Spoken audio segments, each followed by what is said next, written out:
Let's go. All righty. Well, welcome to our Zoom night tonight. Like the little message said, anything could happen and possibly will.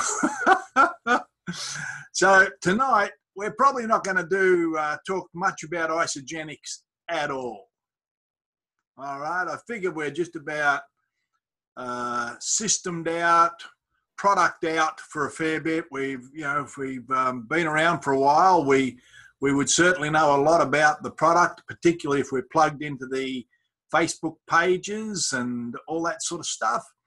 And I'm sure we've all seen the plan.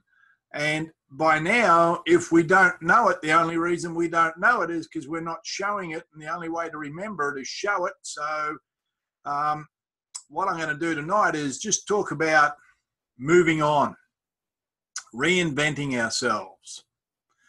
And what happens, I think, in life is we go along and we get to a point and we tend to get stuck at that point, whatever that point is. And we forget that it's okay to reinvent ourselves.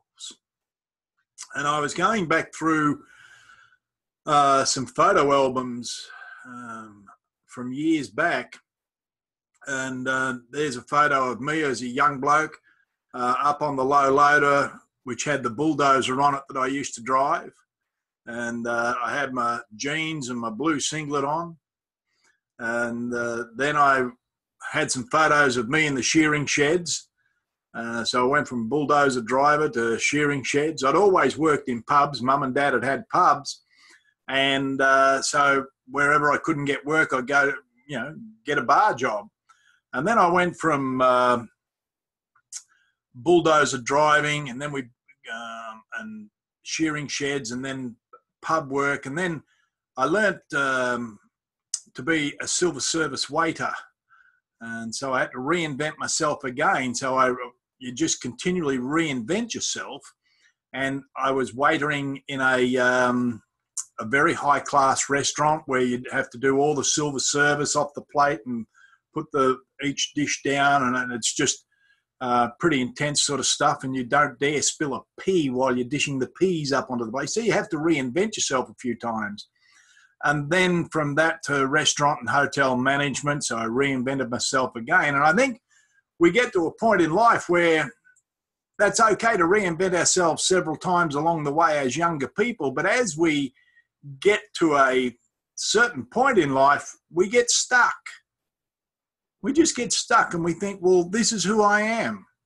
Well, no, what I want to do is try and explain tonight that it's okay to reinvent yourself. And you see, it is your imagination that would allow you to do that. If you can imagine yourself from that point where you want to be, you put yourself into that point and imagine that it is imagination is the image in action. The image in action. And you put the emotional feelings into that image, and life will take you there.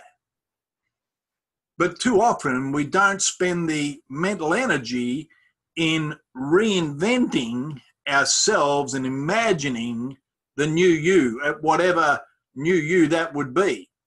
And in this tonight's call, that would be whatever level in isogenics that you would like to achieve. That could be 2-star, 4-star, 10-star, could be whatever it is that you want. But you've got to see yourself there first before the door will open. You have to reinvent yourself. So what I want to do first is I want to share a video, and this is not necessarily a reinventing, but a renewing of a self. Now, this is in nature. And what I look at is that if animals in nature do this instinctively, they have a choice to renew, to refire, then surely you and I, as you know, supposedly superior beings that God put on this earth, that we have the ability to do the same. So let me bring up this little video and let's see. Now, I'm going to need a little bit of help here. If for those in our team, if you've got my number, if you can't hear this, please give me a call or a message or something, okay? So we're just going to play this video here and we are going to let it rip.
Could you all read that?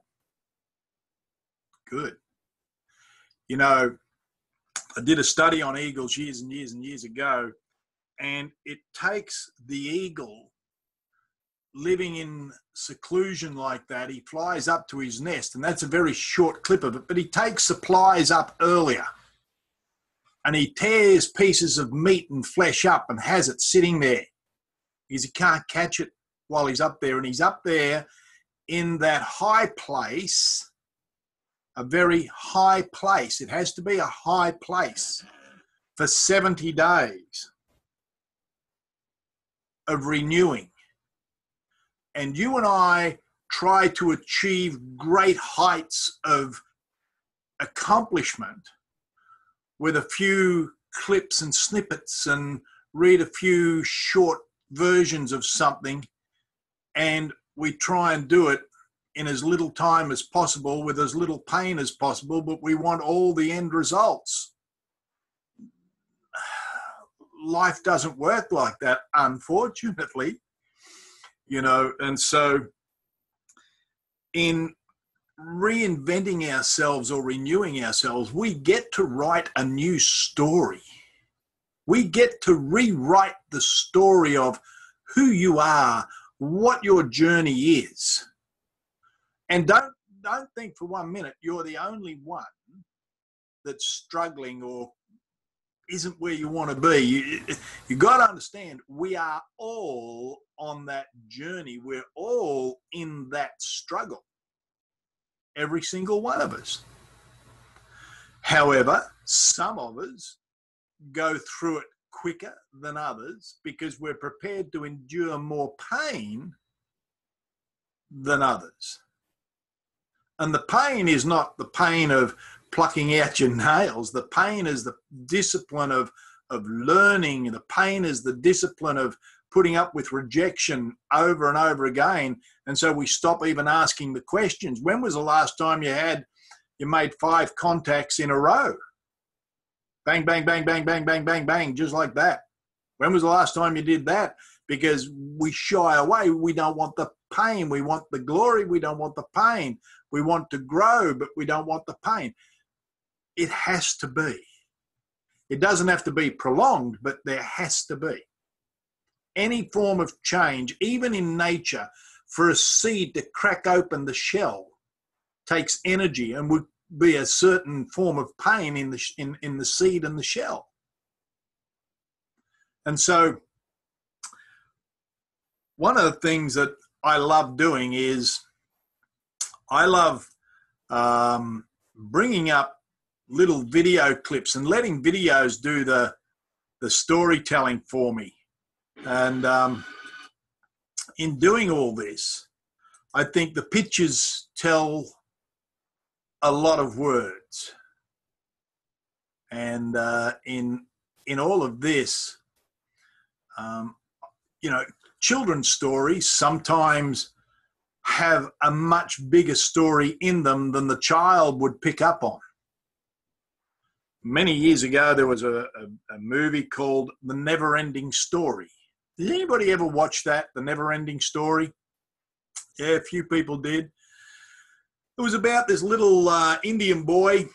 He was in a place called Fantasia, but Fantasia was being destroyed by the nothing. The nothing was coming. The nothing was coming. And he was charged with the job of stopping the nothing. And this is right up at the end of the movie. And he couldn't stop the nothing. And if he didn't stop the nothing, Fantasia would be lost for all time, for all mankind. So it was a pretty big job he had. But he couldn't do it. He couldn't stop it.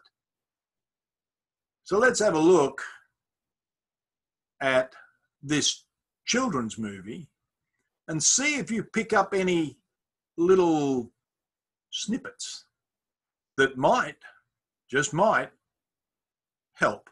Now, again, what I'll do is I hope you can hear this. I really need you to be able to hear the words of this. So we'll see how we go.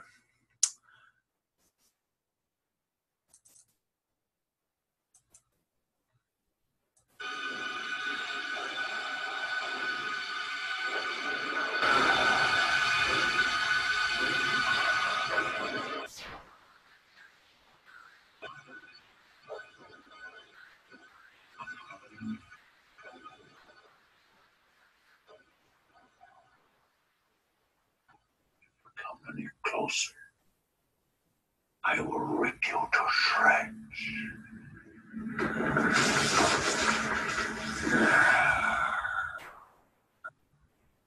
Who are you? I am the morgue.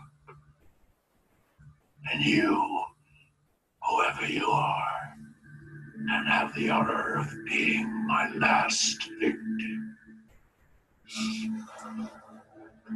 I will not die easily. I am a warrior. Brave warrior. Then fight for nothing. But I can't. I can't get beyond the boundaries of Fantasia. What's so funny about that? Fantasia has no boundaries.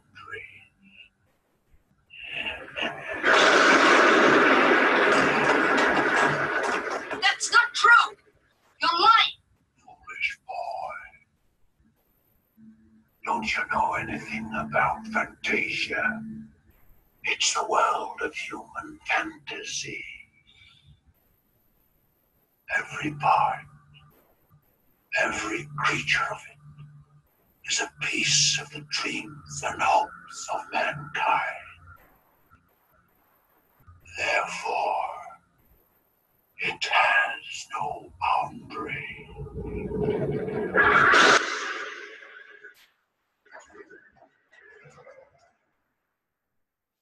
But why is Fantasia dying then?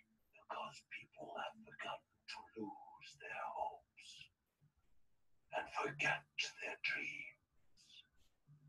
So the nothing grows stronger. What is the nothing? It's the emptiness that's left. It is like a despair destroying this world. And I have been trying to help it. But why? Because people who have no hopes are easy to control. And whoever has the control has the power.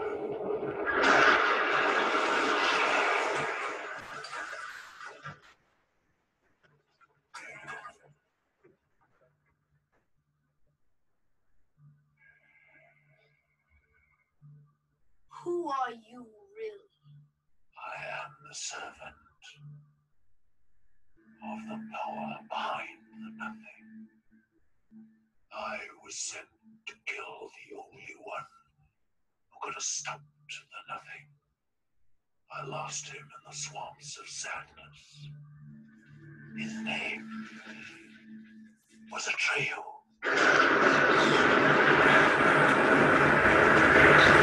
If we're about to die anyway, I'd rather die fighting! Come for me, Gmork! I am a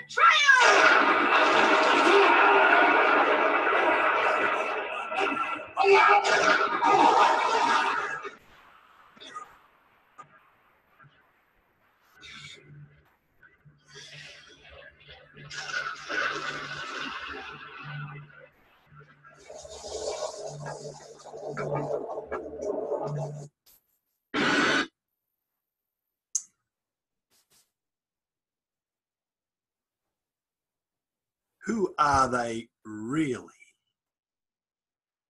What is the nothing? How many of us have at some time started to lose our hopes and dreams, only to feel that emptiness, that despair left inside? And particularly, I think sometimes when we see so many other people just sort of rocketing along and we just feel, what's wrong with me? We get that emptiness, that despair, that inside us. And you see, every part of life, right, is a part of the hopes and dreams. Like here tonight, we're all connected. All our hopes and dreams and our aspirations, we're all connected. It all serves each other. When one achieves, we all achieve. But again, when one's wounded, we're all wounded. You see, it's the hopes and dreams of mankind that is boundless. And again, I'm going to come back to the imagination. Image in action. If we all put our energy into imagining what it would be like to be at whatever stage you want to get to, and really allow that emotion to build up so as you would feel that, life has a way of bringing it to you. So you don't chase it, it comes to you, but you've got to go there first in your imagination.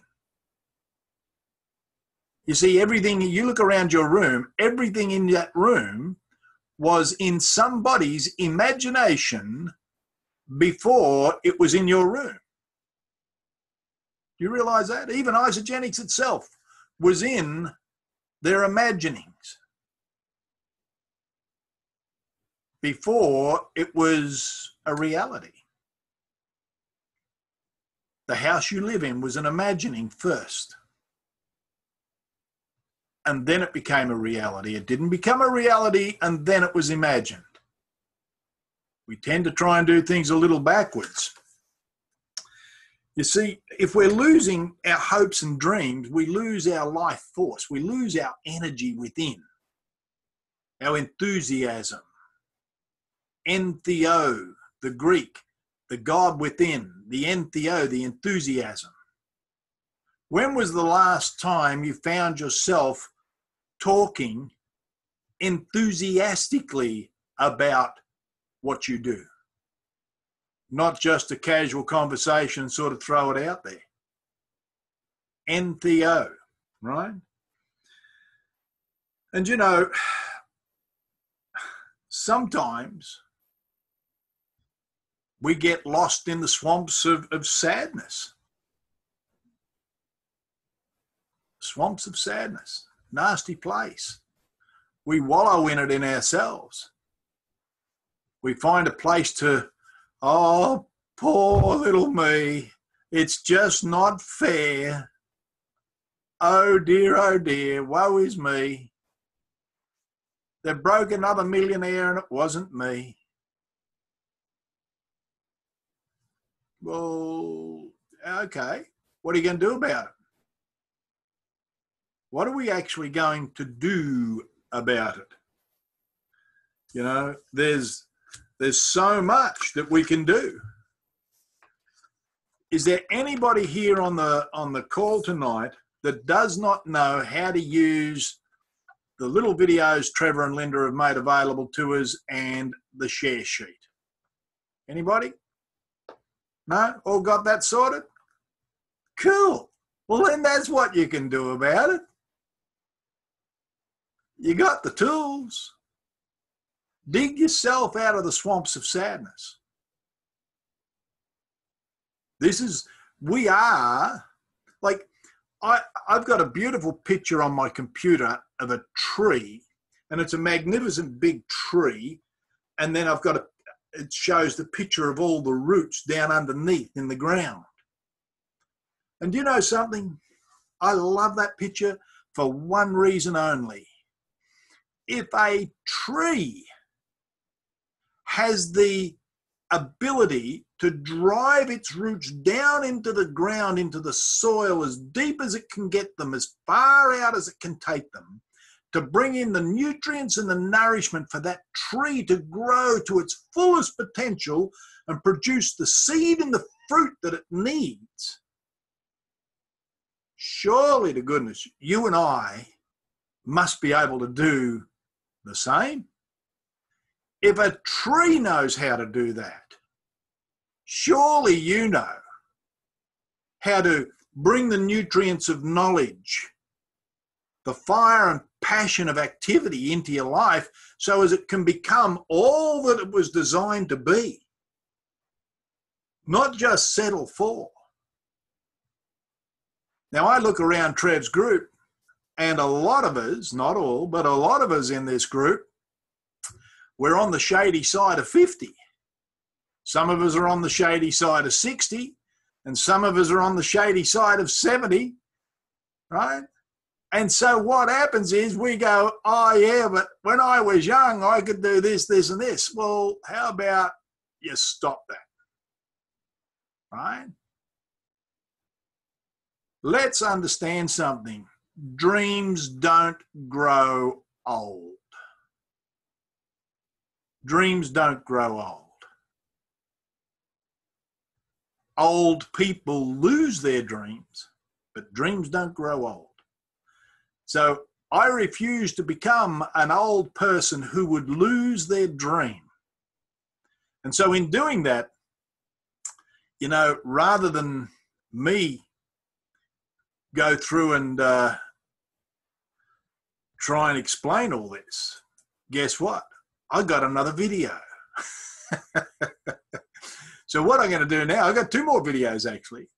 I'm going to play one.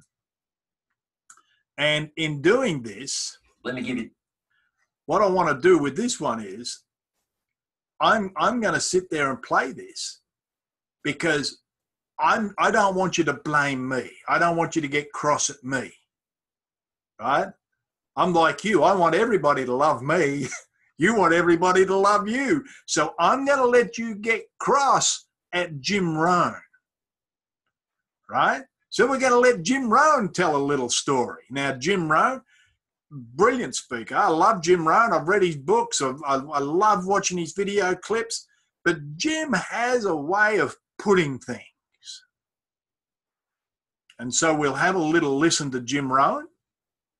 Then at the end of it, you can, when Trevor and Linda come back, you can complain to them that Jim Rohn said this. Jim Rohn said that. Not Tim. Okay? So we'll blame it on Jim. So let's have a little listen to Jim. See what Jim's up to. All right. The day that turns your life around as quickly as I can. I got 4 parts to the day that turns your life around, and then we're finished for the day. Number 1, disgust. Disgust. Disgust is a negative emotion, but it can have a very positive, powerful effect. Disgust says, I've had it. What an important day that could be. I've had it.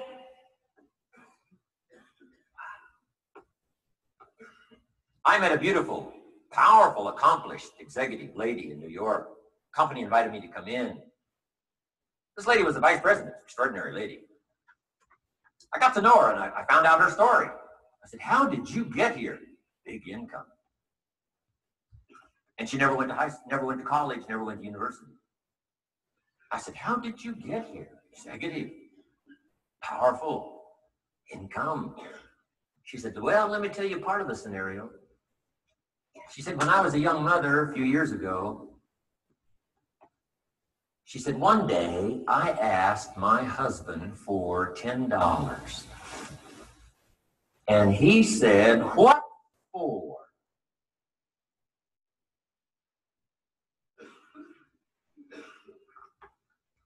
She said, before that day was over, I decided I would never, ever ask again.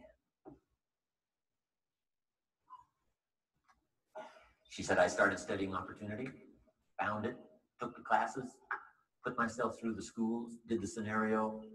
Now I'm vice president. I make a lot of money. And she said, I kept my promise. I've never, ever had to ask again. It's called a life-changing day. The day you say, enough is enough. Now, if you can add an act to your disgust, it helps.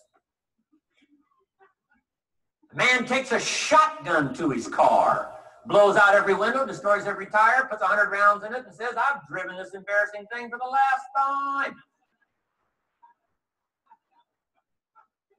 And then he saves it. He saves it.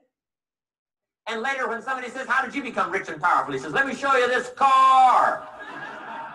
One day I'd had it up to here. I blew it to smithereens. Enough is enough. Here's the last 3. Next is decision. Decision making is a life-changing day. If you went home today and in the next few days cleaned up a list of decisions, it could furnish enough inspiration for the next 5 years, 10 years. What an inspiring day, the day you can bring yourself to decide. And here's the 3rd one, desire, wanting too bad enough. Who knows the mystery of that? We don't know. But here's something I do know. Sometimes desire waits for a trigger, waits for something to happen. Who knows what the happening may be? A song, the lyrics, a movie, the dialogue, a seminar, a sermon, a book, an experience, confrontation with an enemy, a conversation with a friend who finally levels with you. Whatever the experience it is, it's so valuable. And here's my best advice. Welcome all experiences. You never know which one is going to turn everything on. Don't put up the walls. The same wall that keeps out disappointment keeps out happiness. Take down the walls. Go for the experience. Let it teach you. And here's the last one. Resolve. Resolve says I will. Two of the most powerful words in the language. Benjamin Disraeli said, nothing can resist a human will that will stake its existence on its purpose. Shortly put, I'll do it or die. Best definition of resolve I got from a little junior high girl, Foster City, California. I'm going through some words one day. I got to this one and I asked the kids, who can tell me what resolve means? Some didn't know, some tried. Interesting. The last one was the best. Little girl about 3 rows back, she said, I think I know, Mr. Owen. I said, what? She said, I think resolve means promising yourself you will never give up. I said, that's the best I've ever heard. She's probably giving seminars somewhere today, right? That's the best I've heard. I asked the kids, how long should a baby try to learn how to walk? How long would you give your average baby? Before you say, hey, enough's enough. No. Any mother in the world would say, you're crazy. My baby is going to keep trying what? Until. What a magic word. I want you to write it down. Until. Promise yourself you'll read the books until your skills change. You'll go to seminars until you get a handle on it. You'll listen to it until it makes sense. You'll go for it until you understand it. You'll practice it until you develop the skill. Never give up until, however long that is. Step by step, piece by piece, book by book, word by word, apple by apple. Walk around the block, walk around the block. Go for it. Don't miss the chance to grow and resolve that you'll pay the price until you learn, change, grow, become. Then you'll discover some of life's best treasures when you pay that price.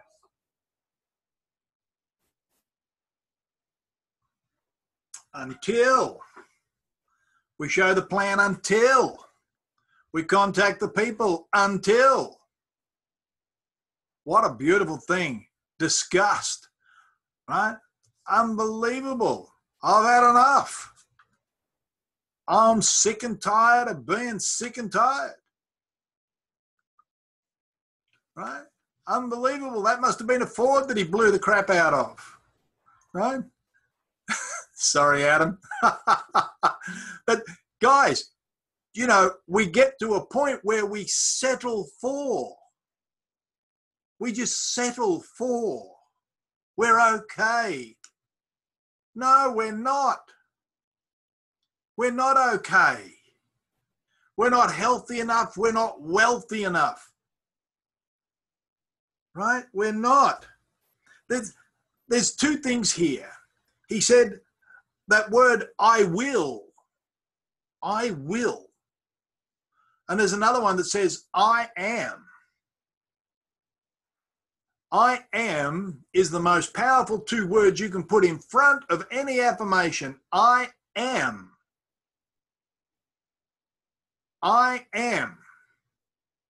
I'm going to do a whole seminar one day just on those two words. How powerful those two words are. I am. And I will.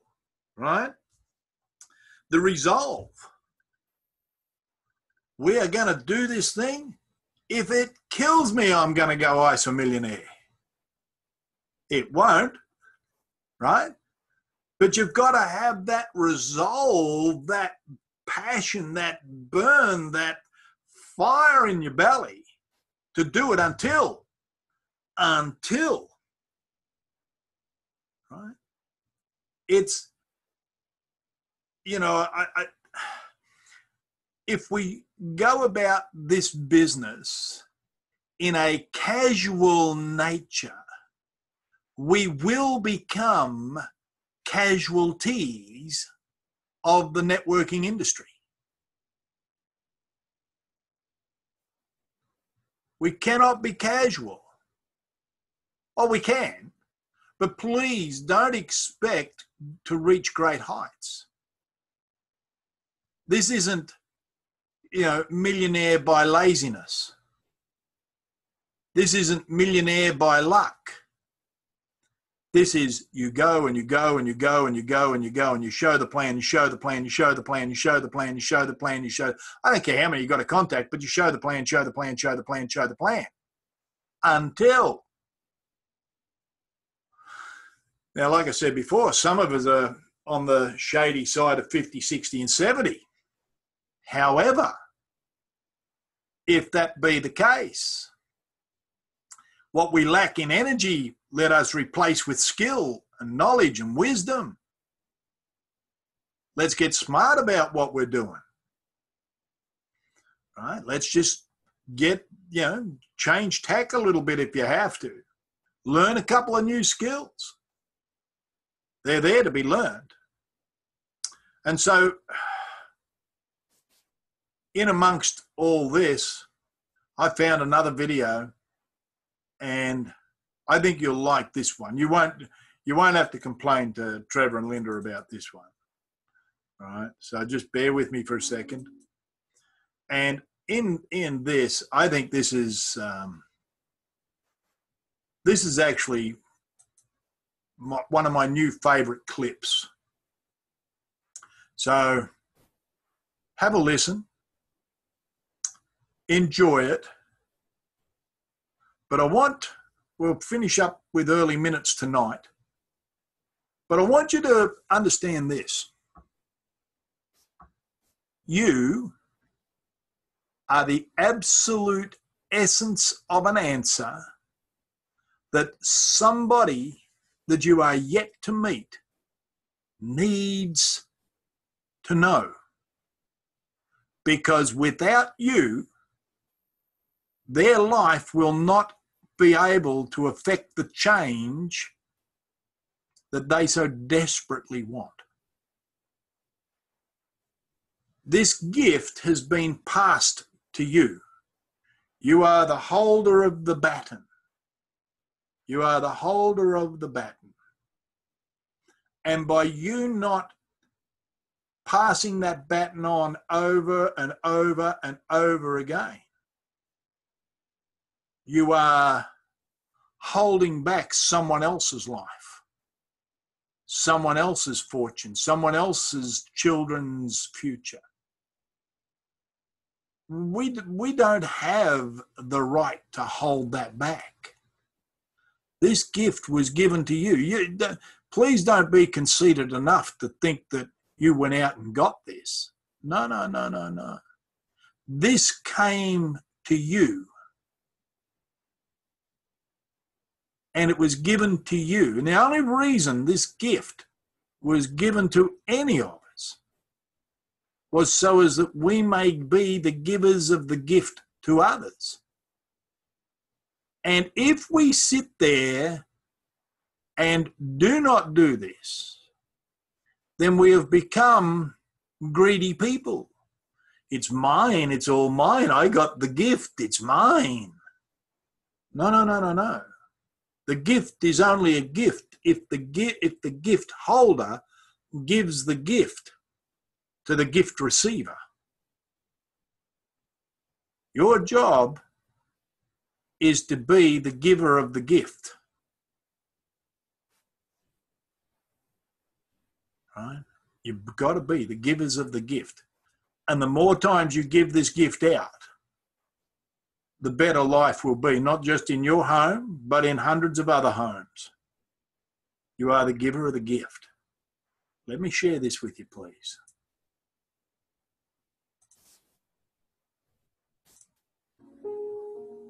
One of the greatest things about life is that how you perceive it determines what you get from it.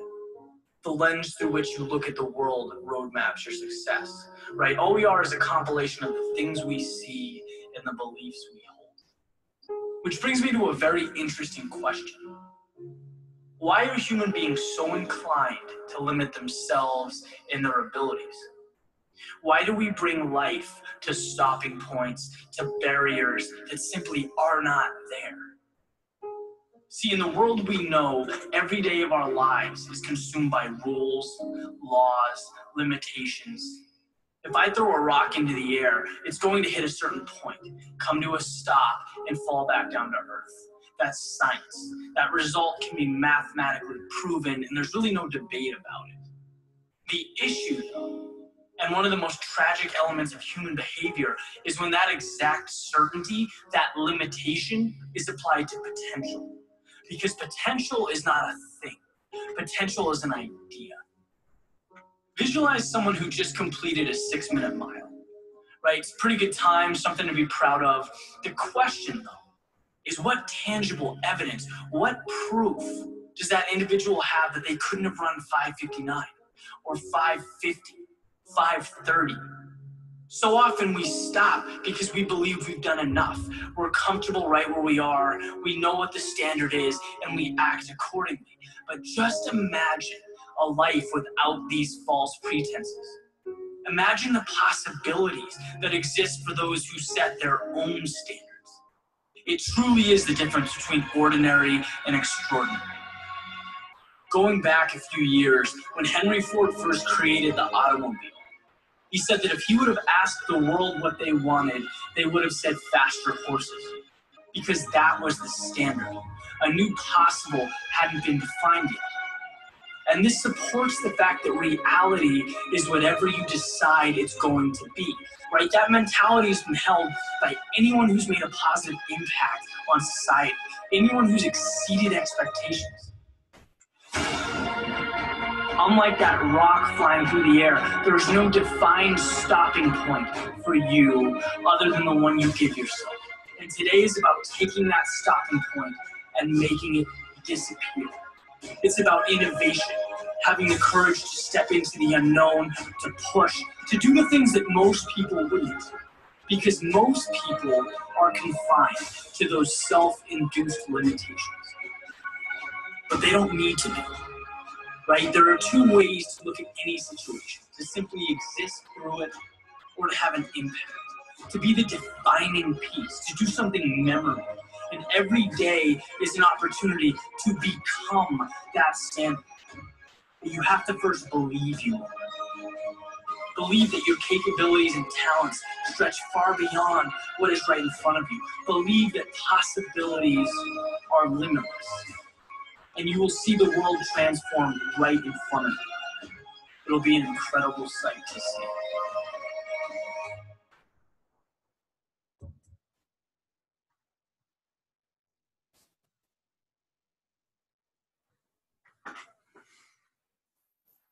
Do not be confined. Don't be confined by your fears, by your doubts, by your past experiences, by your past history, by how many plans you haven't shown in the past. Don't be confined. Do something memorable. Like, just do something that's just gonna rock your world, rock someone else's world. Do something extraordinary. Reinvent yourself. I was ever so comfortable in a blue singlet and jeans or overalls. I was comfortable when I had to wear a bow tie and a vest. And yes, sir, no, sir, 3 bags full, sir, in silver service. In the beginning, I was not comfortable. I had to reinvent myself, not only as a visual aspect, but mentally as well. Do something memorable. Have a new launch party. Relaunch what you're doing. Change is okay. It's okay to change. Who you are does not define what you're capable of unless you let it. Guys, we have the most extraordinary opportunity on God's green earth for our own individual families, for the families we've not yet met, in places we've not yet been. And I will guarantee you, London to a brick, that doing what we've done at the speed we've done it in the past we're not going to make much difference. It's time to do something extraordinary. Reinvent yourself. Refire that dream. Get the imagination absolutely focused on what you want to do and where you want to be. Allow the emotions to ride up in that imagining. Think about it. Dwell on it. Focus on it. Meditate on it. And let's see what crazy sort of explosion we could create. Anything can happen. Absolutely anything can happen. But you've got to want to make it happen for you. And as you make it happen for you, it happens for everybody. So what I'm going to do now is I'm going to stop the recording.